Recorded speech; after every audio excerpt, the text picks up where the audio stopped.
While our judges finish their comments, the second speaker is from AS Doha, Omar Mardini.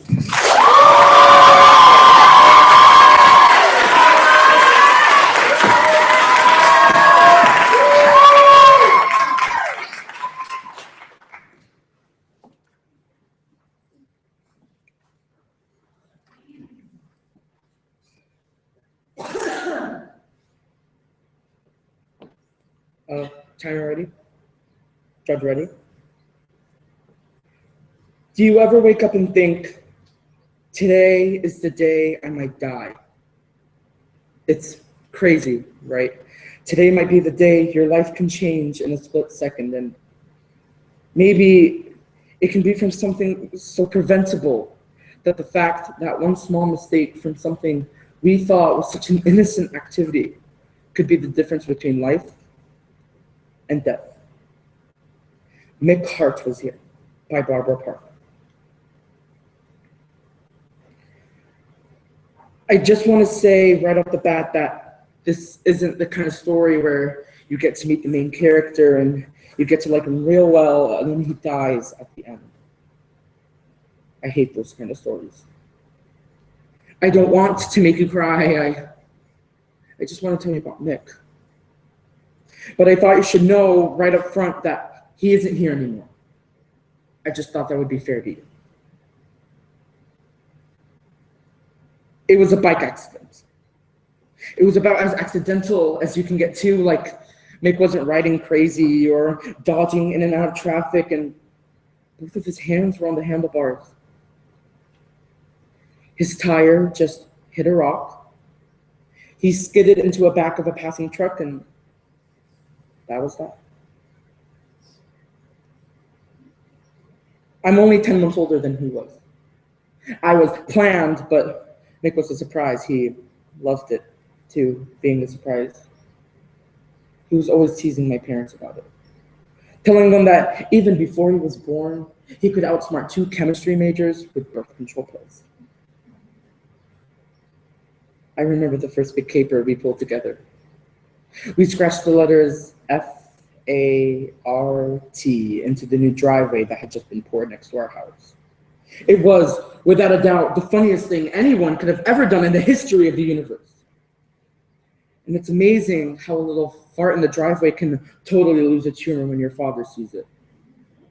He and Mom stood us in front and made us solemnly swear to tell them the complete and honest truth about how it got there. Mick swallowed hard, took a big step forward and said, "A monkey did it." And just to make the story even more believable, he said the monkey's name was Zippy, and the 2 of us saved the day by chasing him all the way back to Africa. You know, I heard that sometimes when the people you love die, you forget their voices, but I haven't forgotten Mick's, not yet, anyway.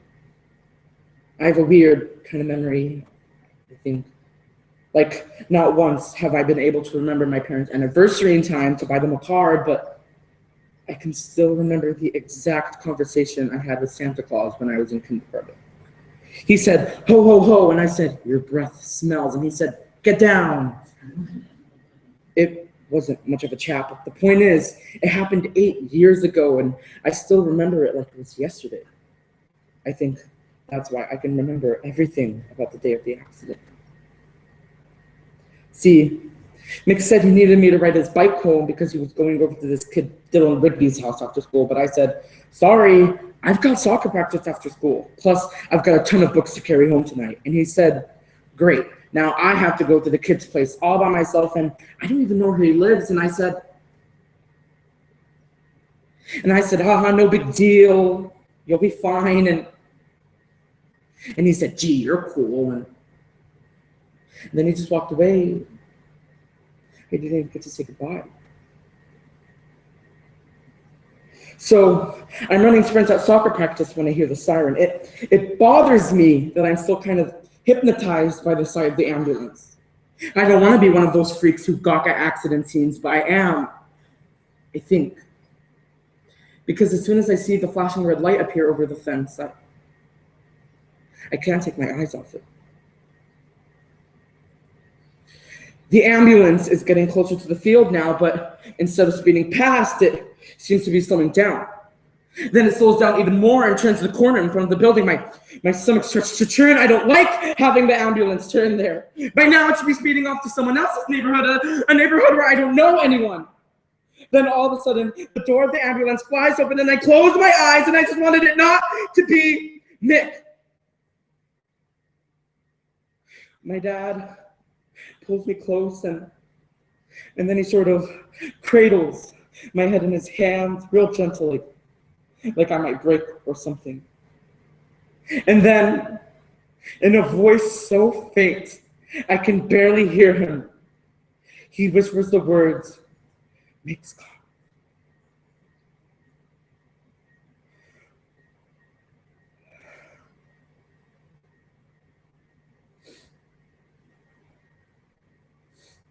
Yesterday was the official 1-month anniversary of the accident. I used to think that anniversaries only celebrated happy things, but now I know that they're just a way of measuring time. I went to soccer practice after school. I didn't feel much like running though. All I wanted to do was sit on the sidelines and think about Mick. Right across the field from me, a group of workmen were putting up a new set of bleachers. They were setting them in concrete, so it was pretty obvious they were going to be there for a while, but I decided to wait them out. It was almost dark when they finished. I still can't believe no one stayed behind to guard the new sidewalk they just poured. I mean, you gotta be crazy leaving wet cement unguarded at a junior high school. Especially if there's an 8th grader who's been sitting across the field watching you all afternoon. And I was totally calm when I did it. I went over there, I bent down, and I wrote, "Mick Harte was here." Because he was, and for 12 years and 5 months, my brother was one of the neatest kids you've ever wanted to meet. And I just wanted to tell you about him, that's all. I just thought you should know.